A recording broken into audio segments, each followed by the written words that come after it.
Morning, everybody. How are we doing today? I believe it's a Thursday here in the United States. We're running down the top 50 white saxophone players from the American exposure context. Having a conversation with someone about not including the European guys, but the UK guys, the Scandinavian guys. I'm going to talk about the ones that did cross over here, and I think they're part of this conversation. And just because they didn't reach acclaim here in America, it doesn't mean that these guys weren't important over there. You know, they certainly had their own following in Europe, and as I've learned this last 6 months or so, the European jazz scene remains vital much longer than it does here in America. And in some ways it stays vital even to the present. There's a far greater European jazz community and events and concerts and festivals, and but America's a very right now kind of trendy place. What's hip now? You know, we dispose of things very quickly. That's just part of how it works here. Again, these white jazz players, as obscure as most of them have become today, I want to reinforce something, just how popular the bands that they came from were. The great bands of Jimmy and Tommy Dorsey, and Jimmy was a fine sax player in his own right. The bands of Benny Goodman, the prolific work of guys like Stan Kenton, who owned a lot of the West Coast cats. They were on Capitol. They were making pretty accessible stuff, but it was still finding a big audience, and there were some great players in the ranks. And then, of course, Woody Herman had his big bands for years, and his later stuff, he has the third, fourth, third, you know, and he continues to find great talent over the course of the years. But these white cats, especially on the West Coast, were coming from these bands. These bands all sold really well and had a great deal of exposure nationally. The black musician never got that. You know, the black musician was rarely a national phenomenon in the 50s, and especially just on that coast to coast, south to north. The white musicians had that at their doorstep. They could be really reaching a much more accessible, money having audience. And so a lot of these guys that we think are obscure now, in the time, these were known names. People knew that this guy came from Kenton's group, this guy came from Woody Herman's Third Herd, this guy came from Goodman's, and there was a lot of other great swing bands too, Lucky Millinder, Charlie Barnett. You know, these guys were kicking out a lot of great white talent. And as the music business and the LP era comes into play, a lot of these labels are giving those guys a chance, and they weren't unknown commodities. They've become that. And names like Donald Byrd and Lee Morgan and Hank Mobley now have ring to them. In those days, those guys were not on the radar. Blue Note itself was very much a peripheral sidebar in terms of jazz sales and jazz exposure. And the great white players knew the great black players, and they often played together, you know, after hours. But for the most part, the music still wasn't intermingling in recording sessions like it should have and could have. But again, that isolation of being in white camps and black camps is partly what's kept the modern collector, as he sprawls through the black kingdom of jazz, he doesn't stumble on a lot of these white guys, because a lot of these white guys are only in white labels playing with white guys. So they're very separate worlds in a lot of ways still in the 50s. It changes some in the 60s, but it's still very much a segregated place. And part of my whole effort in doing this, and it's been a lot of effort, I've pulled out a lot of records, maybe close to 1,000 records, I got 100 black sax players coming next. We got over 50 white guys in this series. It's a pretty expansive instrument that covers the swath of the music. But what's interesting here as we look into it is how much race is always a present factor, you know? And a lot of these black guys just didn't have the marketing and the exposure. They would win some in the downbeat polls, but even the downbeat magazines were being bought by white kids and bought by white consumers. You know, that's why you see some guys winning. You're like, why this guy win constantly, you know? So it's a very different landscape. And I think it's illuminating to see how different things were in the 50s versus how we perceive them to be from 2020, looking back. You know what they say about hindsight? So those swing bands were very, very popular. And literally those guys were really given a leg up in terms of fame, sales, touring, doors that were open to them, what the money they made. It's not comparable, which is really a great injustice. And it's an injustice that is being reversed today by today's consumer and by today's historical collectors of the information, jazz archaeologists, which I like to consider myself a jazz archaeologist. I'm delving for little treasures, little secrets, trying to find little pieces of the puzzle to help me understand better the history of this music. And a lot of the white cats weren't exploitive in their love of this music. They loved it genuinely. But imagine today's landscape in hip-hop with all the white rappers that exist everywhere. And a lot of the white rappers who've made more income on hip-hop than the original black originators have. I would imagine if 70 years from now, when people look back, almost all the white rappers who were successful and pretty omnipresent in today's culture were forgotten, with the exception of Beastie Boys and who? Eminem. And everybody else. You got your Mulligan, your Stan Getz, and everybody else kind of slips like that. They weren't really hip-hop like KRS-One was hip-hop. And a lot of the black cats that exist on the periphery in terms of commercial sales at the time and even today, in 40 years, the guys who are going to be collecting hip-hop will be looking for Chuck D and KRS-One and Rakim and that first intellectual brand of hip-hop. It was very much a hip-hop party music the first decade, and it's when these guys come along, Chuck D, KRS, that start kind of branding it a different thing. X-Clan, Brand Nubian. There was a whole wave of hip-hop there that really kind of started saying different things. And it was part of that black continuity in the music, continuity. So, again, imagine that landscape with hip-hop in the future, and now that's what's happened with jazz. A lot of the guys that were very popular in that time, who we think, oh, that guy's nobody, he can't be important because I'd never heard of him, doesn't mean he wasn't fairly well known at that time. And that's what I've consistently been discovering in this series so far. Number 20 on the list is the great Phil Urso. He's a guy that's not super well known, and here we are at number 20. And people keep kind of track each episode. How many of these cats do you know? And I'm going to guess most people are going to know about 20% of these white guys. And I'm going to do 100 black guys. And people are going to probably know more like 65-70% of those names. So there has been a great correction in the value placed on certain artists. And there's been an overinflation of some. Guys like Miles. Like this place has been really inflated compared to where it was in the 50s and how much more of a part of the quilt he was then. Now he's so elevated above it that it's almost insane how different, how much broader his appeal is and the knowledge of him is compared to anybody else in jazz. You know, it's unjustified. But Urso, born October 2, 1925 in Jersey City. For those of you who don't know New York, that's right across the Hudson River. Jersey City used to be a very poor, crime-filled place.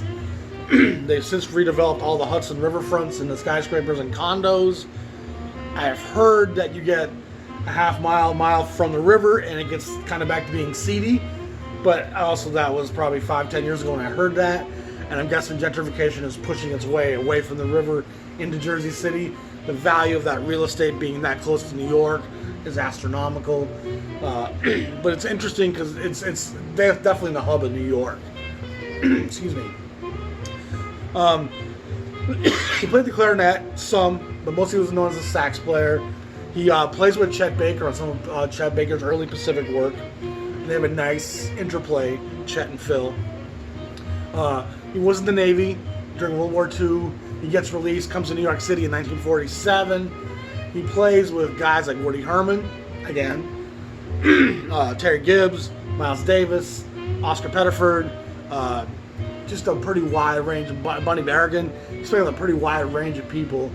He has this solid record here on the Savoy, which is out of Newark, New Jersey, just a little bit south of Jersey City. And again, pretty much New York City in terms of its sphere of influence. But Newark, in the first half of the 20th century, was a city much more unto itself in terms of its independence, culturally. It was a fairly big up-and-coming place. Had some skyscrapers that went up. And it fell into a great deal of decay as well, sadly. But he's a great tone player that's really slipped between the cracks. This is also on the Regent label, an affiliate of Savoy. It's called Sentimental Journey, and it's not really billed to Urso on the back. On the front, on the back, you see it says Phil Urso, tenor saxophone, and Bob Banks on the organ. And it's kind of a light, I don't want to call it easy listening affair, but I don't know how better to describe it. Regent at this time, early on in the 6000 series, this is 6003, was a more affordable, kind of a budget label to Savoy. And they were doing stuff that was like reissuing live concerts from a few years back and putting out kind of easy listening compilations. And early Regent's a far cry from what Regent becomes in the late 50s, where they're putting out some really great stuff on that label. Number 19 is a player I'm a big fan of, a guy by the name of Phil McCusick. Sorry, Hal McCusick. Hal is a great player. I enjoy his tone a lot. He's very light, very airy, full of life.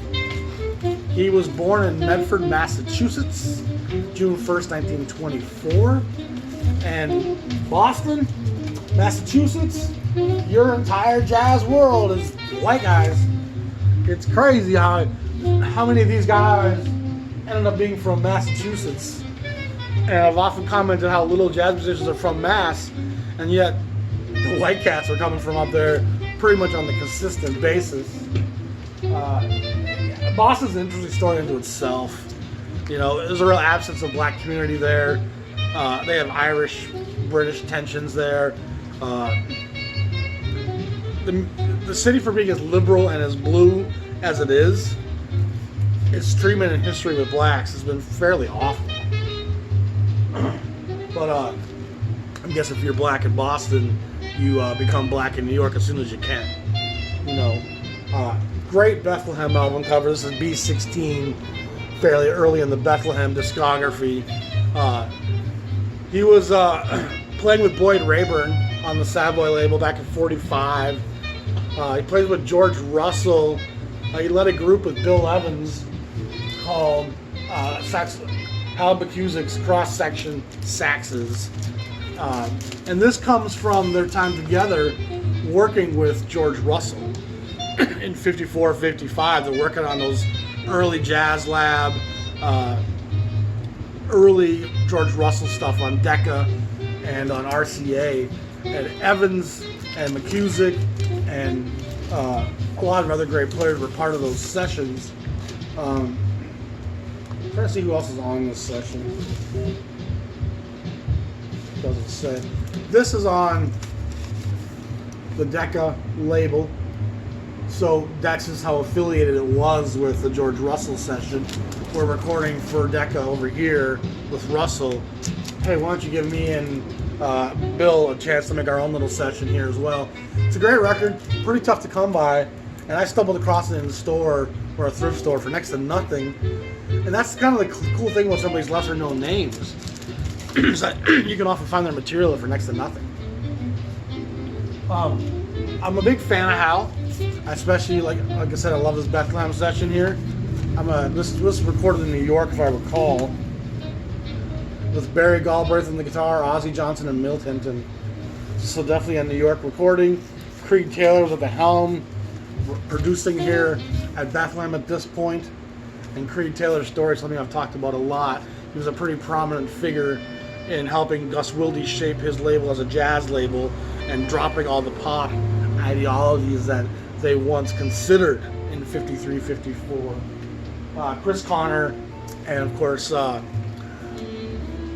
what's her name?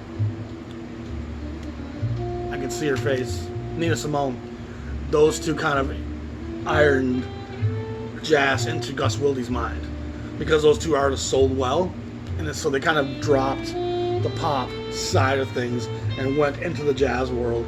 And Bethlehem, for my money, from 53 through 57, is one of the preeminent places for jazz. They make some great stuff. And too bad Bethlehem always wants to, or BMG, whoever owns them now, always wants to censor my episodes. Because I would do more on you guys, but you keep fucking with my shit. This is Hal McCusick on Prestige label, number 7135. Which puts it about 1957, 58. No, it's not. Might be later. More like 59, 60. Great record. I don't recall who's on this session. This record has 2 sleeves on it for some reason. That's obviously a Japanese pressing. A nice old Prestige, obviously reissued. But Hal McCusick's a great player. I love Barry Galbraith there. Gorgeous stuff. And he's a guy that we're starting to hear more people say, oh, I know this guy. You know, Phil Urso, Hal McCusick. These names are becoming a little bit more commonplace. Number, I believe we're at 18 on my list. Another West Coast guy, Lenny Niehaus.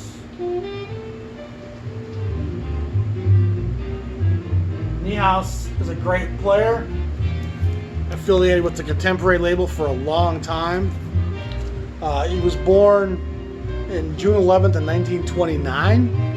He kind of cuts his teeth with Stan Kenton's group and was a primary arranger with Kenton's orchestra for quite a while. And Niehaus's recordings always reflect that arranger's sidebar. You know, some guys are players, some guys are writers, some guys are arrangers, and Niehaus is a great player, but you always kind of feel that the arranging was as important to him. He makes quite a few records for the Contemporary label. He ends up playing a lot with Bill Perkins, Shelly Manne, and his next stop ends up being in the television and film industry. And he has an affiliation with Clint Eastwood films, and makes a lot of soundtracks for the films that he was in.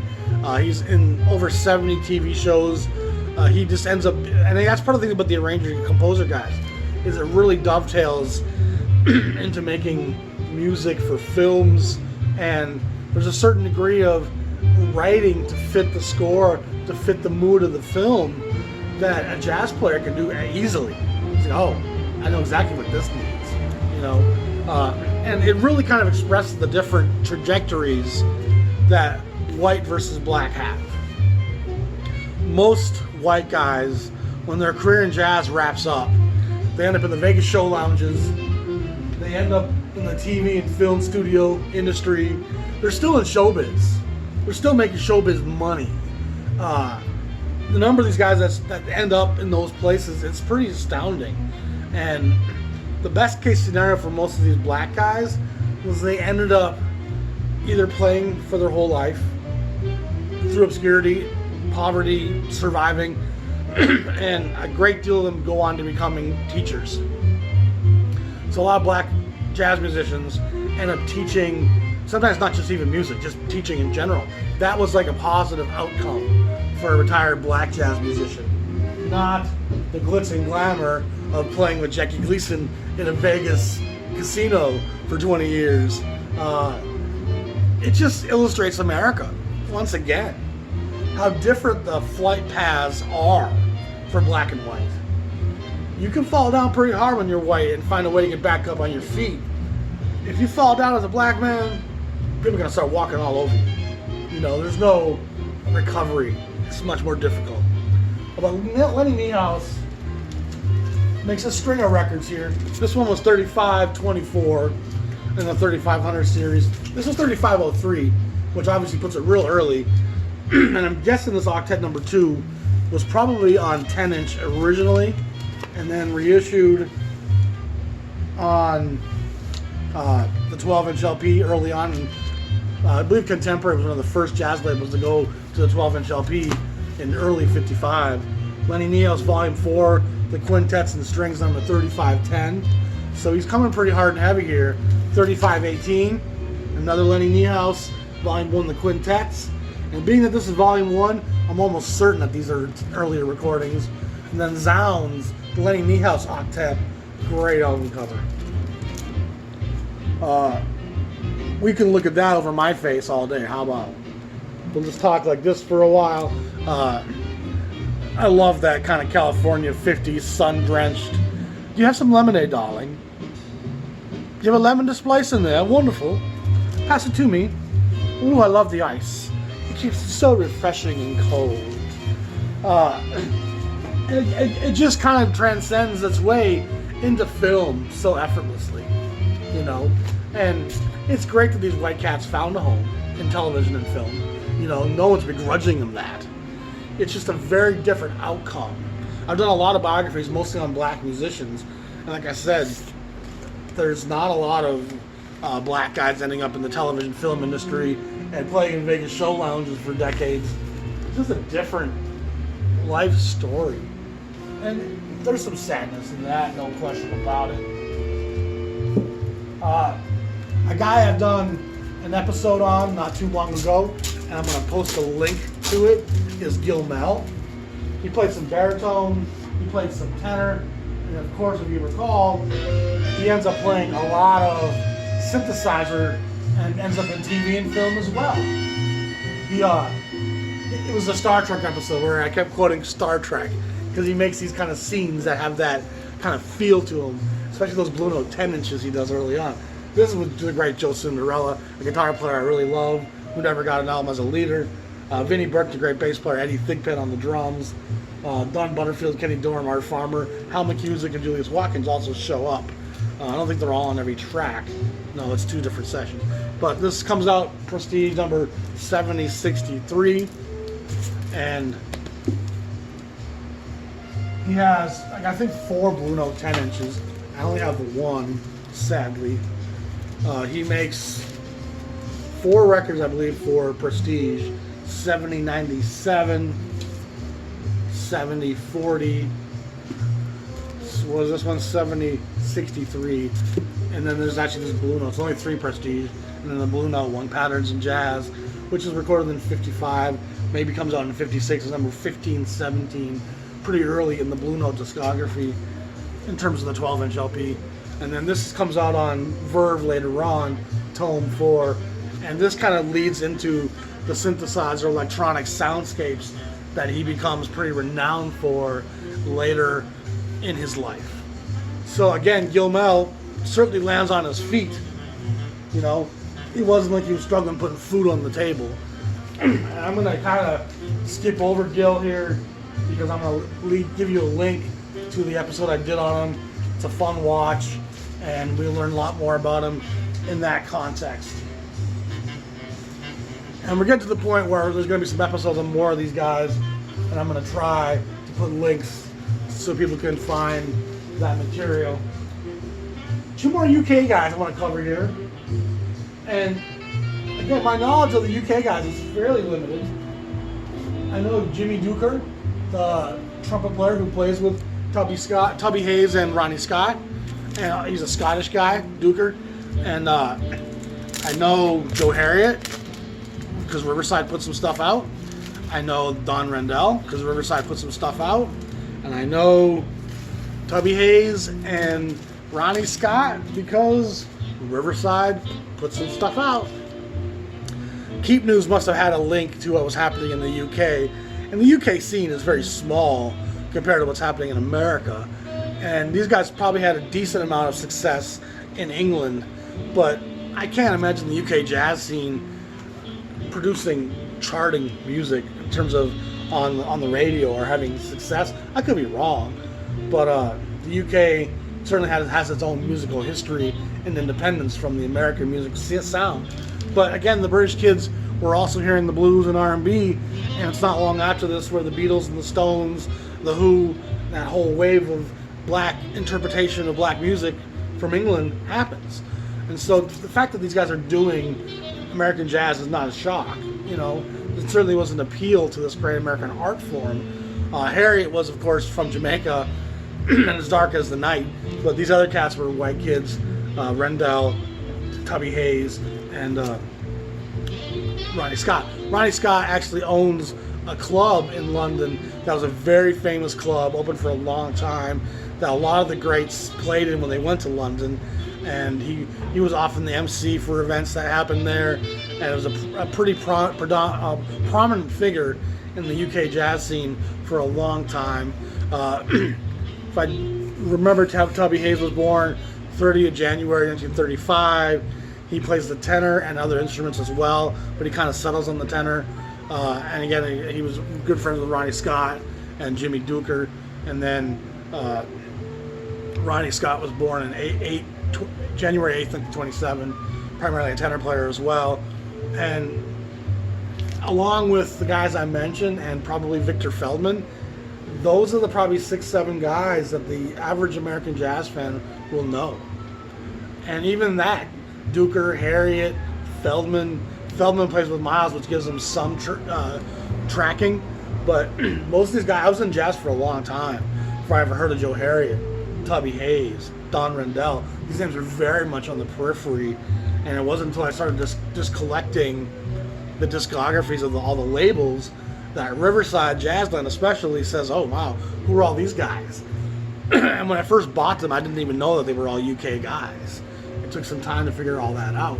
So I'm guessing most of these records were probably recorded in Europe and just reissued here, as was the norm with that type of stuff. We licensed its release in America of UK recordings. I don't think they sold really well. They're pretty tough records to find, these Jazzland UK guys. These records are not easy to find. So they probably didn't sell very well. They go for good bucks. A lot of them have been reissued. Great record.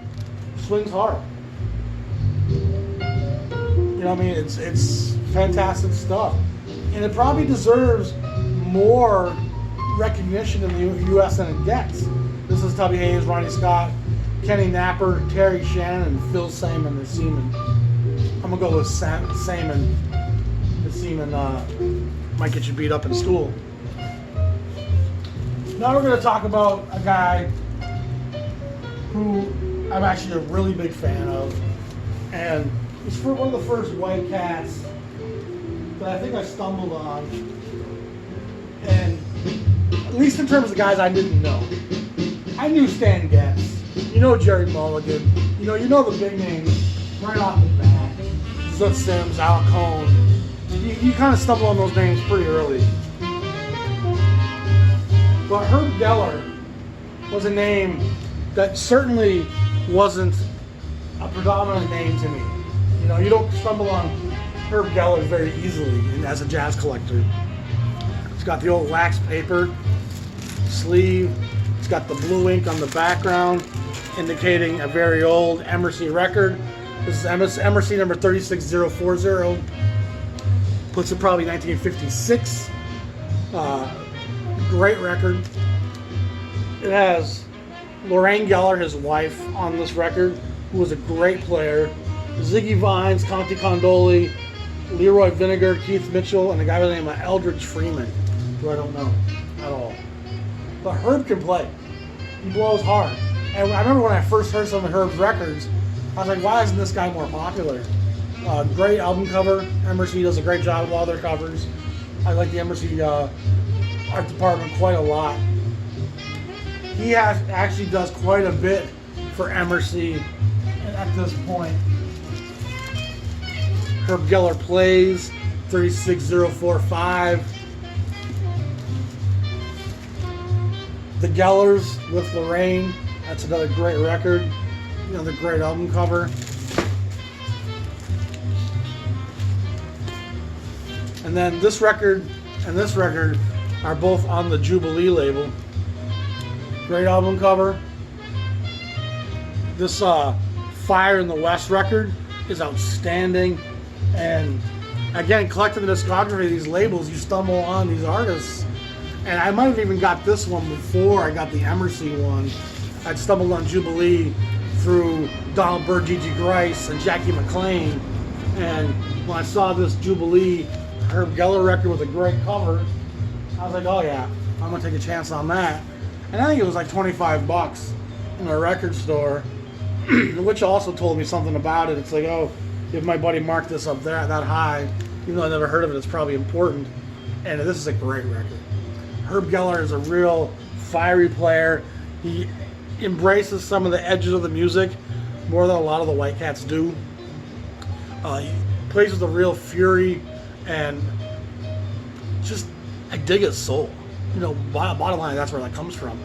He's born on November 2nd, 1928. He plays the sax, but he's also a composer and an arranger. He's an LA native. He went to Dewey. What's the name of that high school again? He went to a school with Eric Dolphy. And I can't read my writing there. Something high school. But he's in school with Eric Dolphy. He's very influenced by Charlie Parker, as most musicians were. He plays some with Benny Carter and Johnny Hodges. Then he ends up playing with Claude Thornhill, Lucky Millinder, Shorty Rogers, Maynard Ferguson, Bill Holman, Shelly Mann, Marty Peisch, Barney Kessel, Andre Previn, Quincy Jones, Chet Baker, Wardell Gray. So almost everything on the West Coast, he's a part of those guys. And if you notice there, with the exception of probably Quincy Jones and Wardell Gray, it's pretty much the white universe that he's a part of. And it's partly why they've slipped into obscurity. Again, there's that connection with the great swing bands. His wife Lorraine passes away in like 1957 or 58, and it leaves him very much in a funk, and he has a hard time getting over it. And if I recall, he goes to Europe for a while. Yes, he goes to Europe for a while. He plays with Kenny Clark, Kenny Drew, Martel Solal, and Rene Thomas, and lives the rest of his life out in Germany.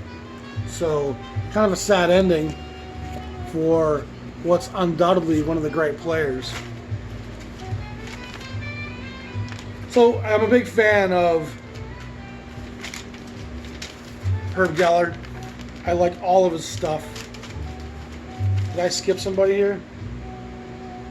No, I didn't. So now we're down to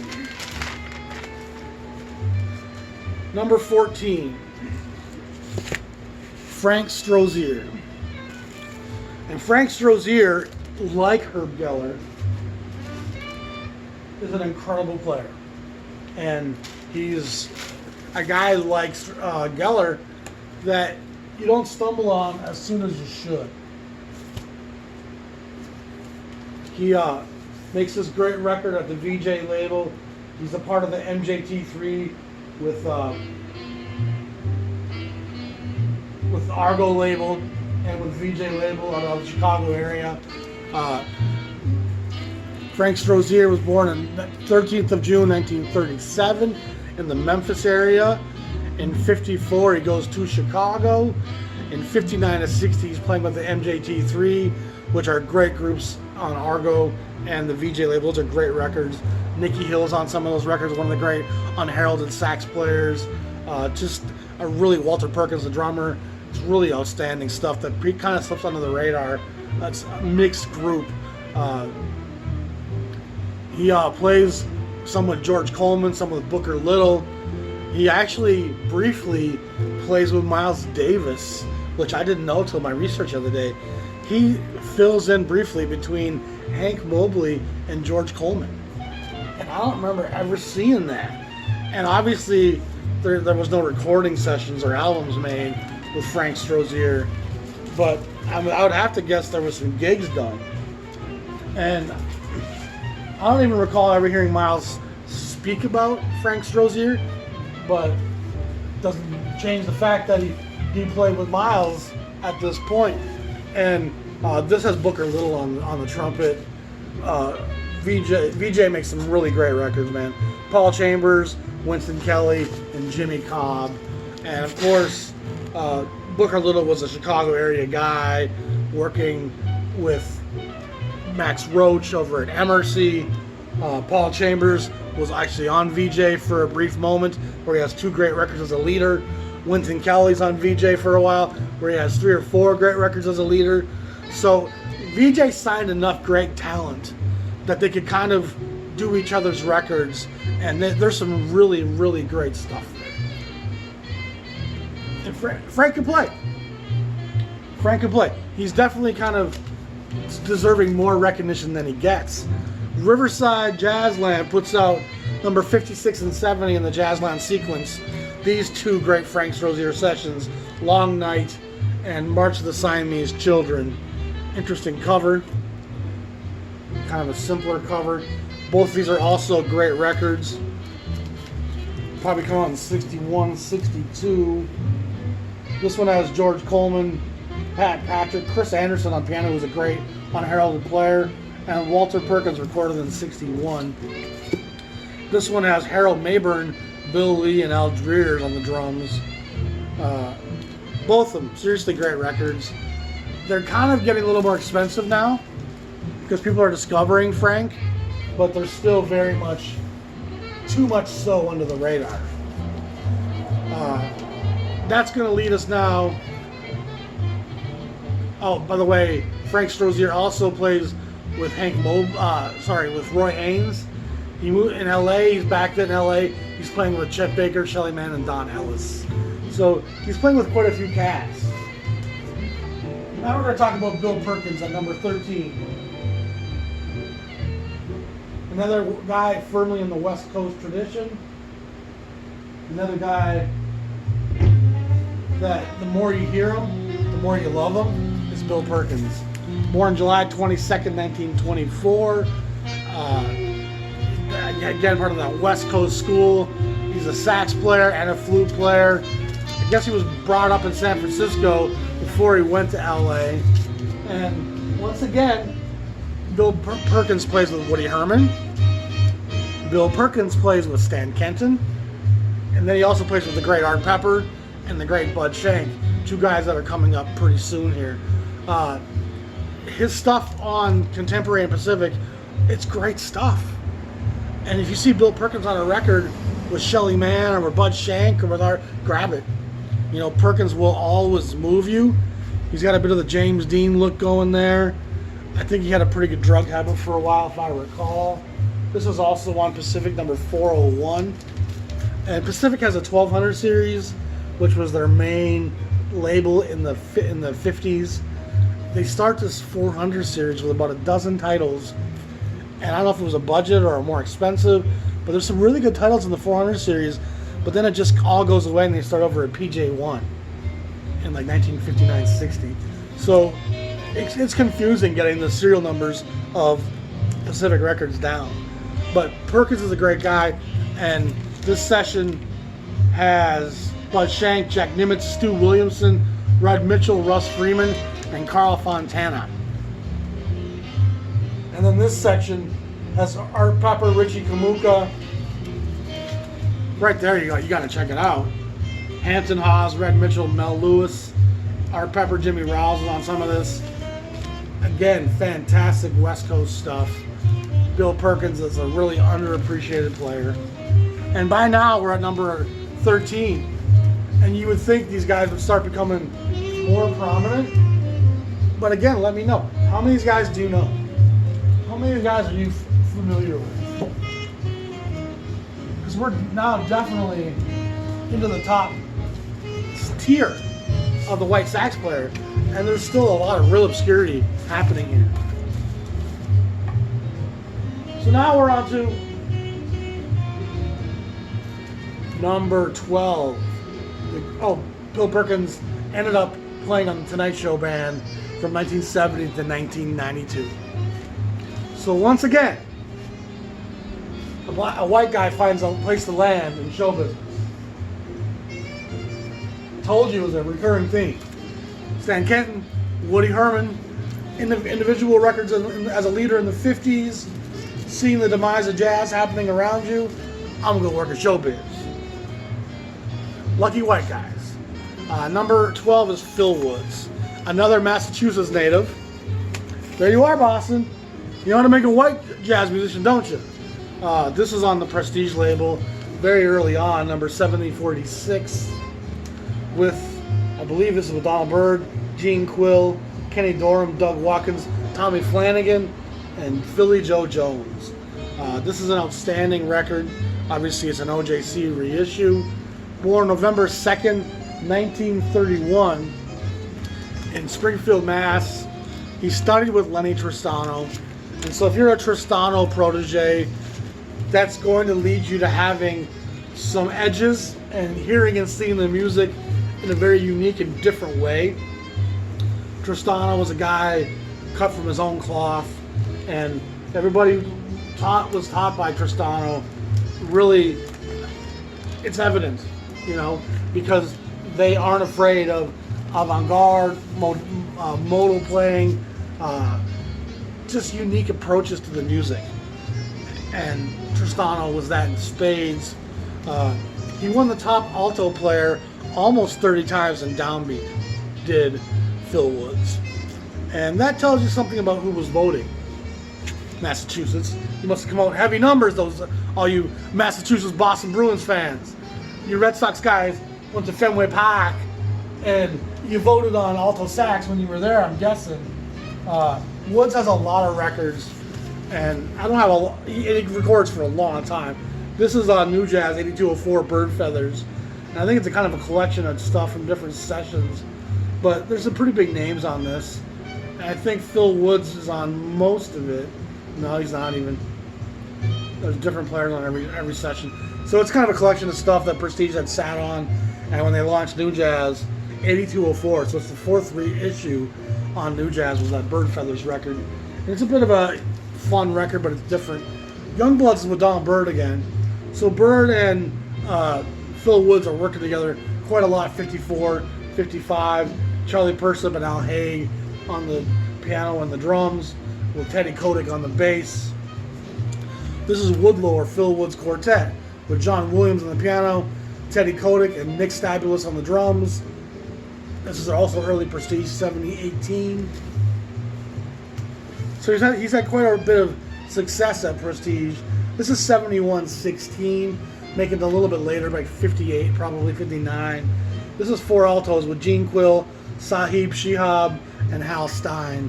So four guys kind of blowing session Prestige style. And someone probably needed to get their heroin money that day, and so they decided to track it. This is Phil and Quill on Prestige with number 7115. And this has George Siren on the piano, I don't even know. Teddy Kotick and Nick Stabulus is, again, another great Prestige session by these guys. And then he goes to Europe for a while, and he comes back kind of a changed guy. And he's making music now that's very worldly in its scope. He started this group called the European Rhythm Machine. It had edges of the avant-garde in it. He plays with Quincy Jones and Oliver Nelson, two of the great arrangers in jazz, who both end up having a lot of edges to their sounds. He records a lot to like 2011, it looks like, long time. And then there's a break in his recording as a leader from 1957 to 1967. There's no records of him as a leader. It's a long break. There's one session that comes out on Candid in like 61, Whether that was recorded in 61, I don't know. But he has all this stuff in the mid-50s. And then there's this long break with him, and he's still doing side work. But usually when someone takes a break that long, you can look at their side work and go, oh, he was so entrenched in this group for so long. That's why he didn't have any records as a leader. But looking at his side work, he's playing with a lot of different guys, but there's not one group he's playing with consistently that would have kept him from having records as a leader. He is omnipresent, though. He is on a lot of guys' stuff. And Phil Woods is definitely a bad boy who is deserving of a lot of recognition. And we're getting into guys now that most people are going to start knowing. That leads me to number 11 on this great countdown. The great Bloodshank. Once again, West Coast, Pacific Records. Bud's a great player. Bud plays the flute. Bud is a multi-instrumentalist, a great sax player. Born May 27th, 1926 in Dayton, Ohio. He went to the University of North Carolina, and then he ends up going out west. And when he gets out west, guess what he does? He plays with Charlie Barnett and Stan Kenton. Again, like Phil Woods, he's really going to embrace international sounds. He has an affiliation with Laurindo Almeida in 53-54, the Brazilian player, and they make some really cool records together. He records in Italy the first American recordings by an American jazz player in Italy. And again, some of that stuff is the benefit and privilege of being a white player.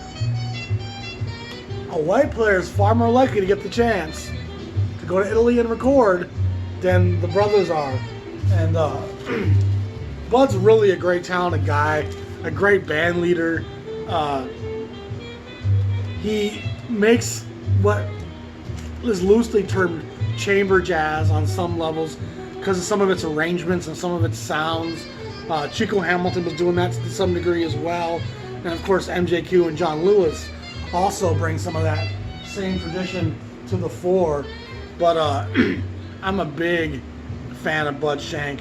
His work with the LA4, with Ray Brown, Almeida, and Shelly Manne, and then later Jeff Hamilton. Those are great records. My friend Jean-Michel talks about a lot. And we're going to kind of skim through his work on Pacific. Bloodshank, Pacific 4, great record. Plays tenor. Some really great stuff on that. This is number 1219, Jazz at Caltech. Again, all these shows that these white cats get to do at colleges, those doors ain't opening for brothers. Flute and oboe, Bloodshank and Bob Cooper. And if you remember Bob Cooper from earlier in the series, Bob Cooper played the oboe in jazz, which is a pretty rare thing, as well as playing other woodwinds like the sax and the flute. This is a fun record, number 1226, which puts it pretty early in the Pacific release sequence.